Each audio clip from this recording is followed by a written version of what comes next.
نحمده ونصلي على رسوله الكريم وعلى ذلك لمن الشاهدين والشاكرين اما بعد فاعوذ باللہ من الشیطان الرجیم بسم اللہ الرحمن الرحیم۔ حضرات، گزشتہ بیان میں بات چیت کی سنتیں اور آداب کے ضمن میں خاموشی کی اہمیت اور اس کے فوائد کا بھی میں نے بیان کیا تھا۔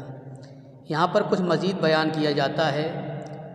آج کل بدقسمتی سے خاموش رہنے والے اسلامی بھائی بہت ہی کم ملتے ہیں۔ دن بھر زبان چہکتی رہتی ہے، صرف سوتے وقت زبان کو کچھ آرام ملتا ہے، بلکہ بعض تو اتنے باتونی ہوتے ہیں کہ وہ نیند میں بھی باتیں کرنے لگتے ہیں، یا وہ گوئی یعنی بکواس بہت ساری آفتوں کی جڑ ہے۔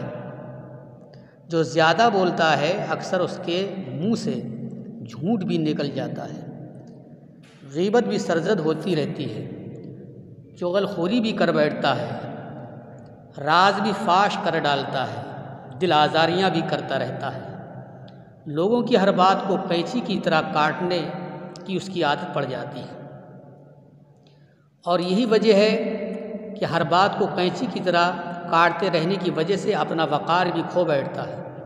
بارہا ایسا ہوتا ہے کہ بول کر پچھتاتا ہے، پھر باتونی شخص بک بک کر کے دوسروں کو بھی تو بور کرتا رہتا ہے، لوگ بیزار ہو کر اس سے پیچھا چھڑانے کی کوشش کرتے ہیں۔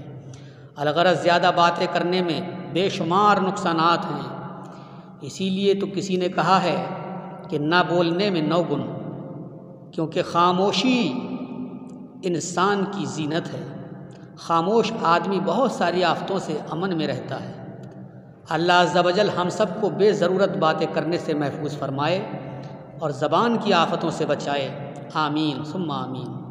اللہ عز و جل کو فضول باتیں قطعاً ناپسند ہیں، خصوصاً بیہودہ باتوں کے متعلق ارشاد فرماتا ہے، قد افلح المؤمنون الذین هم فی صلاتهم خاشعون والذین هم عن اللغو معرضون۔ بے شک مراد کو پہنچے ایمان والے جو اپنی نماز میں گڑ گڑاتے ہیں، اور وہ جو کسی بیہودہ بات کی طرف التفات نہیں کرتے۔ زبان پر جب خیر ہی خیر جاری ہوگا، ذکر و درود ہوگا، فضول باتوں کی عادت نہ ہوگی تو جھوٹ، غیبت، چغلی، عیب جوئی وغیرہ گناہوں سے بھی جان چھوٹی رہے گی، اور یوں انشاءاللہ جنت میں جانے کے اسباب ہو جائیں گے۔ چنانچہ سیدنا امام محمد غزالی رحمۃ اللہ علیہ نقل کرتے ہیں کہ سیدنا حضرت عیسیٰ روح اللہ علی نبینا علیہ الصلاۃ والسلام کی خدمت میں لوگوں نے عرض کیا، کوئی ایسا عمل بتلائیے کہ جس سے جنت ملے۔ آپ نے فرمایا، کبھی بولو مت۔ انہوں نے عرض کیا، یہ تو نہیں ہو سکتا۔ فرمایا، اچھی بات کے سوا کچھ زبان سے مت نکالو۔ فضول بات وہ ہے جس سے دنیا اور آخرت کا کوئی فائدہ نہ ہو۔ اس میں وہ باتیں بھی داخل ہیں جو دنیا و آخرت کے نقصانات کا باعث ہوں، اور وہ بھی داخل ہیں جن میں نہ نقصان ہو نہ نفع ہو۔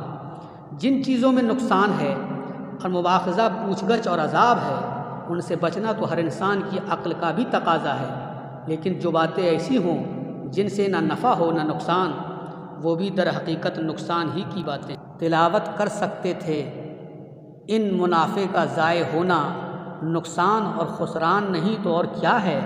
پھر جب فضول باتیں شروع ہو جاتی ہیں تو بڑھتے بڑھتے لوگوں کی برائیوں اور غیبتوں تک نوبت پہنچ جاتی ہے۔ اس لیے خیر اسی میں ہے کہ خاموش رہے یا اللہ تعالیٰ کا ذکر کرے، اور بقدر ضرورت دنیا کی تھوڑی بہت بات کرے جو جائز امور سے متعلق ہو۔ دنیا کی جائز باتوں کی کثرت بھی دل میں قساوت اور سختی پیدا ہونے کا ذریعہ بن جاتی ہے۔ زبان صحیح چلتی ہے تو عزت دلاتی ہے، اور اگر الٹی سیدھی چلتی ہے تو رسوا کر دیتی ہے۔ مثلاً کسی کو گالی دی تو ہو سکتا ہے کہ پٹائی وغیرہ ہو جائے۔ حضرت ابو سعید خدری رضی اللہ عنہ سے روایت ہے، سرکار مدینہ صلی اللہ علیہ وسلم نے فرمایا، انسان جب صبح کرتا ہے تو تمام اعضاء زبان کے سامنے عاجزانہ یہ کہتے ہیں کہ تو اللہ عز و جل کے ڈر کہ ہم سب تیرے ساتھ ہیں۔ تو اللہ تبارک و تعالیٰ سے ڈر، ہم تیرے ساتھ وابستہ ہیں، اگر تو سیدھی رہی تو ہم سب سیدھے رہیں گے، اور تو ٹیڑھی ہو گئی تو ہم سب ٹیڑھے ہو جائیں گے۔ زیادہ بک بک کرنے والوں پر شیطان غالب آ جاتا ہے، کیونکہ جب آدمی زیادہ باتونی ہوتا ہے تو وہ لغزش ضرور کرتا ہے۔ اور یوں شیطان بآسانی اس سے گناہ کرا لیا کرتا ہے۔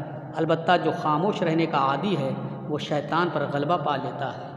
میرے بھائیوں، اسی لیے اپنی زبان کو جب بھی چلاؤ تو سچ اور وہ بولو جس سے کسی کی دل آزاری نہ ہو۔ اللہ تعالیٰ ہمیں اور آپ کو سب کو، جس نے بھی کلمہ پڑھا ہے، جو نبی کی غلامی کا پٹا گلے میں ڈالے ہوئے ہیں، نبی کی غلامی کا دم بھرتے ہیں، ان کو سچ بولنے کی اور صحیح بولنے کی توفیق عطا فرمائے۔ زبان سے وہ کام لو جس سے لوگوں کے فائدے ہوں، اور اگر فائدے نہ ہوں تو ایسا مت بولو جس سے لوگوں کی دل آزاری ہو اور ہماری نیکیاں ختم ہو جائیں۔ قیامت کے دن برائیوں کی پوٹلی ہمارے سامنے حاضر کر دی جائے گی اور ہم پچھتائیں گے کہ کاش ہم اس زبان سے اچھے کام کر لیتے، نبی اکرم صلی اللہ علیہ وسلم پر درود پاک پڑھ لیتے، ہمیں زبان سے محبت کی کچھ باتیں کر لیتے۔ آج پچھتانا ہمارا بیکار ہوگا۔ اسی لیے میرے بھائیوں، زبان کی آفتوں سے بچو۔ زبان وہ ہے جو جنت میں لے کر جائے گی اور زبان ہی ہمیں جہنم میں لے کر کے جائے گی۔ اللہ ہمیں سچ بولنے، حق بولنے کی توفیق عطا فرمائے۔